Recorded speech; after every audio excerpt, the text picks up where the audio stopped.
Our today's topic is network and networking devices. A network consists of two or more computers that are linked in order to share resources and to exchange files. The networking devices are: first one is LAN, that is local area network. Second is modem or Wi-Fi router. Third is switch or server. And the last is Bluetooth. But in this session, I am going to teach you about Wi-Fi routers. A Wi-Fi router is a device that performs the function of a router and also includes the function of a wireless access point. It is used to provide access to the internet or a private computer network. And these are mainly of three types. First one is wired, second is wireless, and third one is hybrid. Now let's see the difference between wired and wireless router. From installation point of view, a wired connection is rather simple to set up. All you need is a connecting cable from your computer to your router, and wireless network take a bit more work to set up. And you will need to place the router in a location where your computer will receive a clear signal, and from security point of view, wireless network do pose some security risk because they are usually being broadcast in public places. Wireless signal encryption offers some protection, but wireless is still not secure as Ethernet and other wired connections. Here are some tips to secure your Wi-Fi router. Your first tip is change the SSID so that it is difficult for attackers to guess about manufacturer name and model number of router used. Our second tip is activate encryption. Use the latest encryption, that is Wi-Fi protected access 2. Our next tip is activate firewall for both private and public networks. Then turn off guest networks. Our next tip is turn off Wi-Fi protected setup. Then disable DHCP and use static IP range instead. Our next tip is turn on MAC address filtering. And our last tip is change the default password and use a strong password instead. Strong password means a combination of small and capital letters along with numbers and special characters, as you can see in this example. Okay? Now let's talk a bit about IP addresses.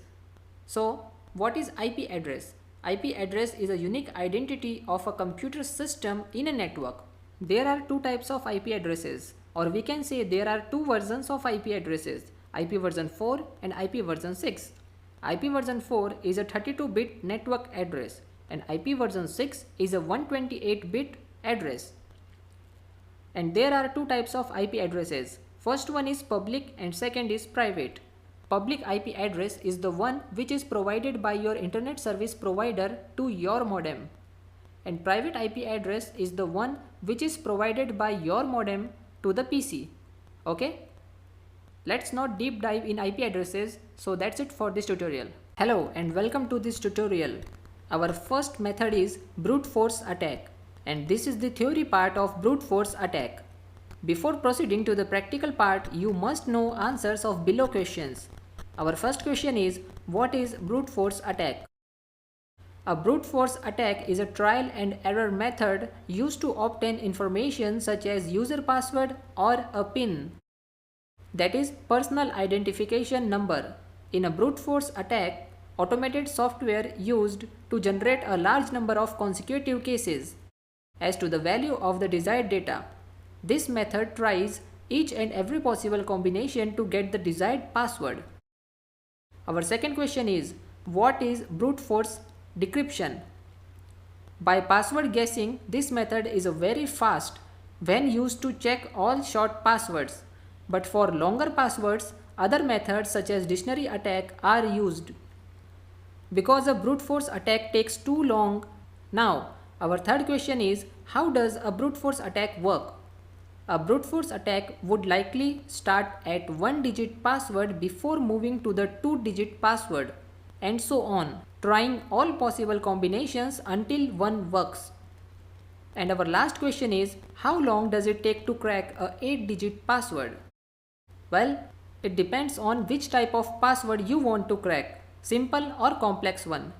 it takes around 6 hours to 84 days depending upon the password used, and it is the weakest method among the 3 methods I have chosen. But when other attacks failed to crack the password, then brute force attack is the last hope of attackers and pen testers. Now at the end of this tutorial, I want to tell you about the sequence of methods explained in this course. I have placed methods according to their capacity to crack the security. That is, my method number 1 is the simplest and less effective than the remaining 2 methods. My second method is more powerful than the first one but less effective than my third method. And my last method is the most powerful to crack the security of any Wi-Fi. Never underestimate any of these methods, because who knows which method works in a specific situation. Okay? So that's it for this tutorial. Hello and welcome to the practical part of brute force attack. For your information, I am using Kali 2.0 as attacker machine and Windows 8.1 as the target machine, which is connected to a Wi-Fi. And for this practical, I am using an external wireless USB adapter, which is attached to my Kali Linux, because my internal wireless adapter is already being used by Windows 8.1. So to verify this, run ifconfig command and see WLAN 0 is my external wireless adapter. So our first command is airmon-ng. Okay, so airmon-ng check kill. Use this command to kill processes that can cause problems in future. Our next command is airmon-ng start WLAN 0. Use this command to put wireless interface into monitor mode. Then use aerodump-ng WLAN 0 mon. Okay. Use this command to start capturing packets, and as you can see, we have an available Wi-Fi network and 2 devices are connected to this wireless router. It is mandatory that at least one device is connected to our target Wi-Fi in order to crack the password. So for now, use Ctrl+C to stop the process and continue with our command. Then use this command aerodump-ng with an option -c, which stands for channel number. In this case, the channel number is 1. Okay. So use 1, then --BSSID, which is the MAC address of the target Wi-Fi. Okay. So copy this from here and paste it in our command. Okay. Now use -w to save the captured packets and mention the path. So I want to save the captured packets on desktop by name test. Okay. Now mention the name of wireless adapter and press enter. Okay, now it's time to send the authentication packets to steal the authentication. But before continuing to our next command, see the files created on your desktop. Okay, so these are the files. And in this file, our captured packets have been saved. Okay, now open a terminal and then use our next command, which is airplay-ng with an option -0. Here you can mention the number of deauthentication packets you want to use. For now, I am using 200 deauthentication packets. If you want, you can use 0 for endless counting, that is, you have to stop it manually. Okay? But I am using 200 number of deauthentication packets to attack on my target machine. Now use option -a to specify the access point and mention the MAC address of modem. Now use option -c to set the destination, which is in this case is my physical machine. So I have to mention MAC address of my physical machine. Okay? And mention the name of wireless device and then press enter.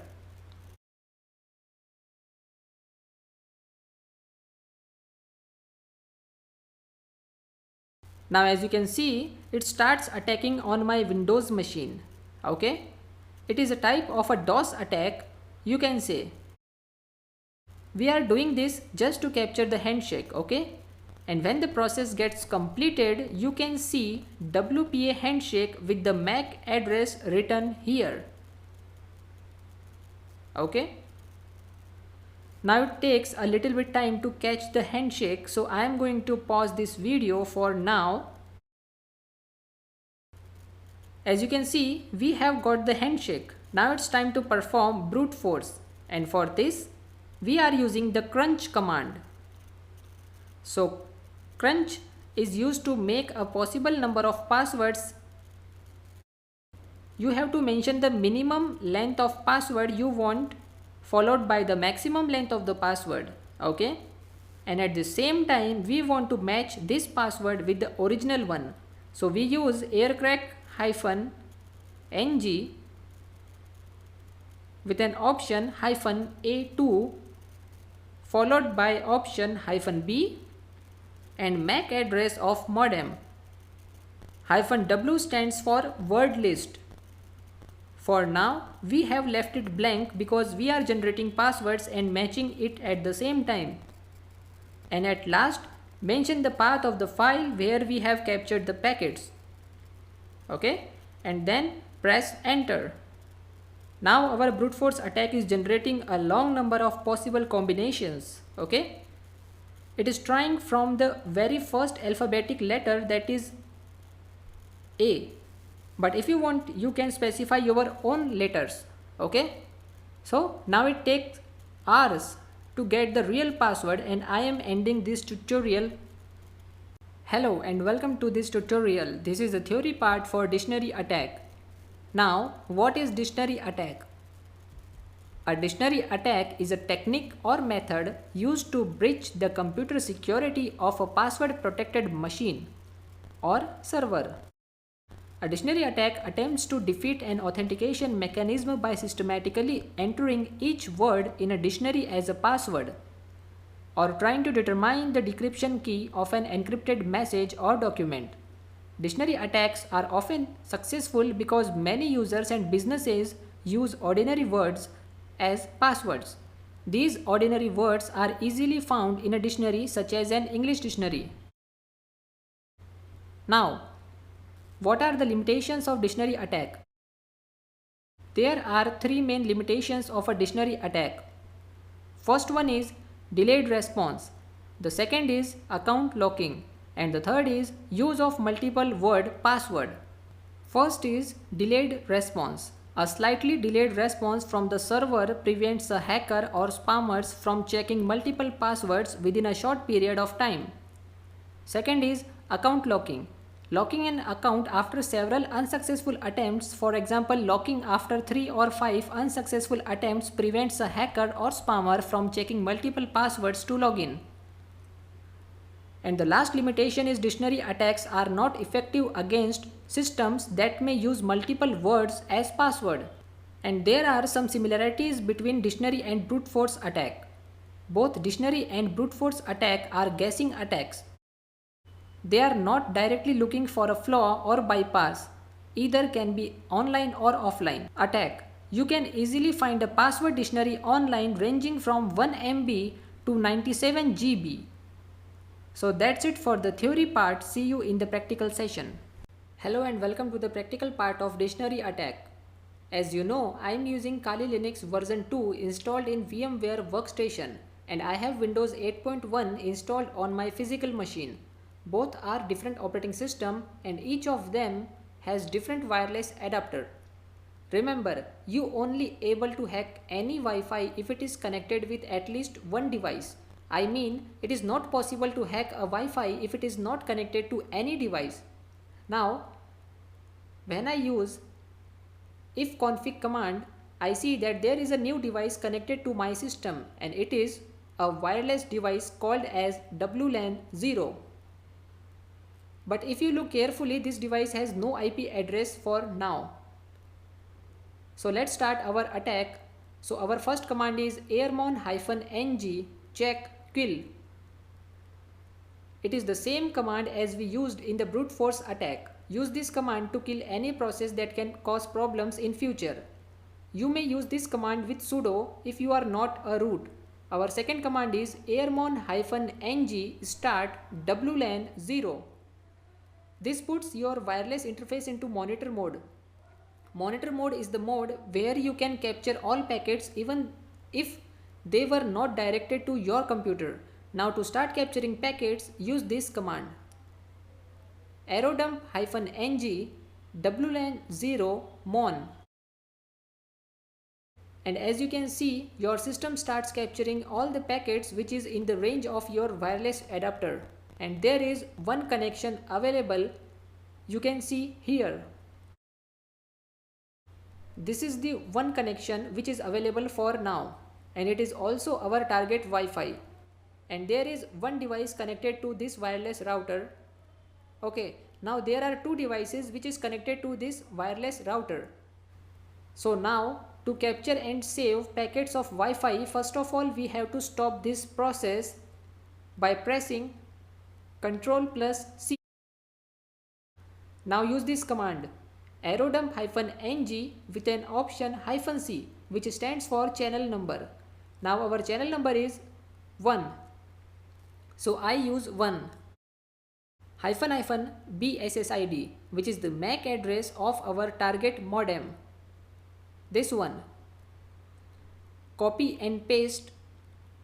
Now use option -w to specify the path where you want to save the captured packets. For now, I want to save it on desktop by name test. Okay? And at last, mention the name of the wireless adapter. As you can see, some files are created on your desktop. Now we try to steal authentication from one of the devices connected to our target Wi-Fi. And for this, open a new terminal and type airplay-ng with an option -0 and mention the number of deauthentication packets you want to use in this attack, followed by option -a, which stands for access point, and paste the MAC address of our target modem. Then use option -c to specify the destination, that is the MAC address of our target machine or target device which is connected to our target Wi-Fi. For now I am going to use the MAC address of my own physical machine. Okay? And at last mention the name and press enter. Right? Kali Linux now started attacking on Windows 8.1 and soon it breaks the connection and we get the WPA handshake. But it takes a little bit time, so I have to pause this video for a while. As you can see, we have got the WPA handshake, which means we got the password in encrypted form and it is saved in .cap files. Now it's time to crack the password, and for this use the command aircrack. So aircrack-ng -a2, 2 is the number, stands for WPA. If you want to crack WEP, you can use 1 here. Use option -b, then specify the MAC of modem, and then -w, which stands for word list, that is your password dictionary. Mention the path of password dictionary here. And at last, mention the path of the file in which we have saved our captured passwords or packets. I am using here star.cap to include all the files with an extension .cap. And now press enter.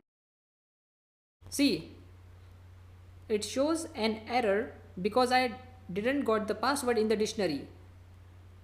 Okay?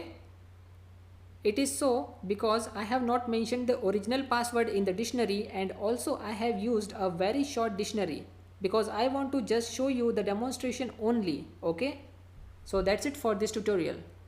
Welcome to this tutorial. Our third method is Evil Twin method. Now, what is Evil Twin? Evil Twin is a type of Wi-Fi attack similar to website spoofing and email phishing. Here is how an Evil Twin attack works. A hacker sets its service identifier or SSID to be the same as an access point at the local hotspot or corporate wireless network. The hacker disrupts or disables the legitimate access point by disconnecting it and directing a denial of service attack against it or creating radio frequency around it. Users lose their connections to the legitimate access point and reconnect to the evil twin, allowing the hacker to intercept all the traffic to that device. It is the best method among all the three. So this is the short explanation about evil twin method. That's it for this tutorial. See you in the practical session. Welcome to the practical part of evil twin method. I am using Wi-Fi Slacks 4.11 for this session. As you can see on your screen, there are many options available. You can choose third option, change to English menu, but sometimes it doesn't work. So I opt for first option. Then again select first option, which is by default selected. Now it initializing Wi-Fi Slacks. And I have to pause this video as it takes around 2 minutes to start. And here is the desktop of Wi-Fi Slacks. Now open the terminal given below along with Chrome and Start button. Now type Linset. To open this method, Linset is not a social engineering tool. Now Linset is starting in a while and it only works when it gets our external wireless adapter. If you want to use your internet wireless adapter, then you have to either install Wi-Fi Slacks on your physical machine or make a pendrive bootable with Wi-Fi Slacks and then run it. You can download ISO of Wi-Fi Slacks from internet, and for this go to the Google and type index of Wi-Fi Slacks ISO. Okay. Now select first option because we have only one wireless adapter available here.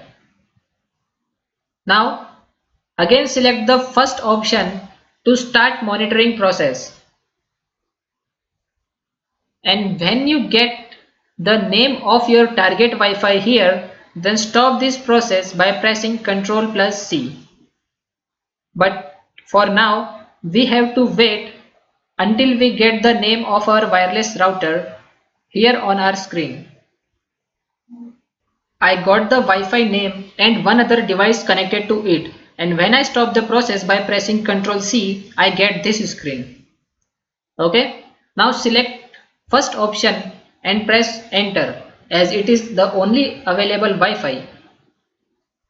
Now again choose the first option which is recommended by your system. Now press enter. Select aircrack-ng. Again select the first option. Now it starts the DOS attack and looking for WPA handshake. As you can see, we got the handshake. Now it's time to confuse our target by making a clone of target Wi-Fi. And for this, close the terminal and select the first option. Then again select the first option. Now select your language. I selected English for now. It started the process. Now we have to wait until our target gets into it. Actually we have two access points with the same name. And when our target clicks on fake Wi-Fi and tries to connect, then a login page opens up asking for password to connect, as you can see on your screen. Okay. But for this session I am using Firefox. Okay.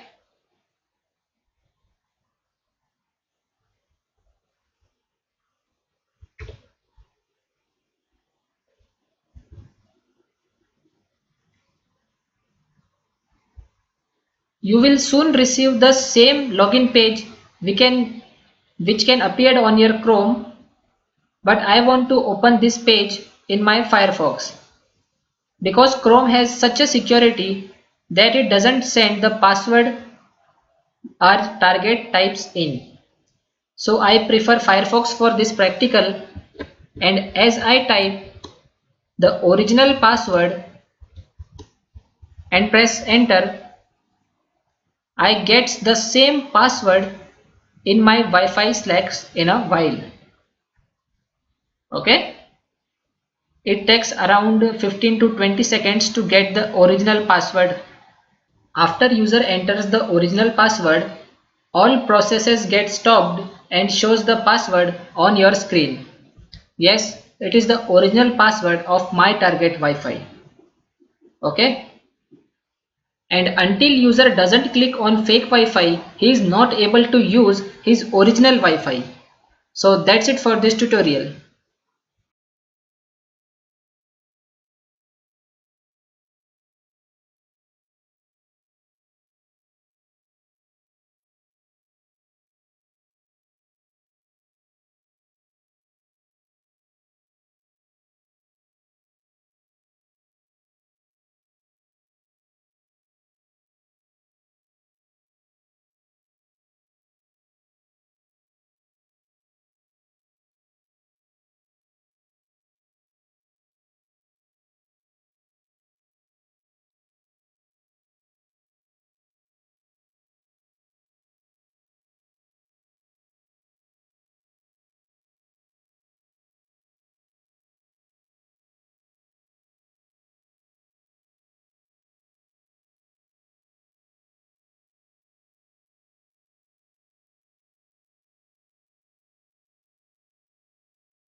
Here are 5 important tips to secure your Wi-Fi from the attacks we learned in this course.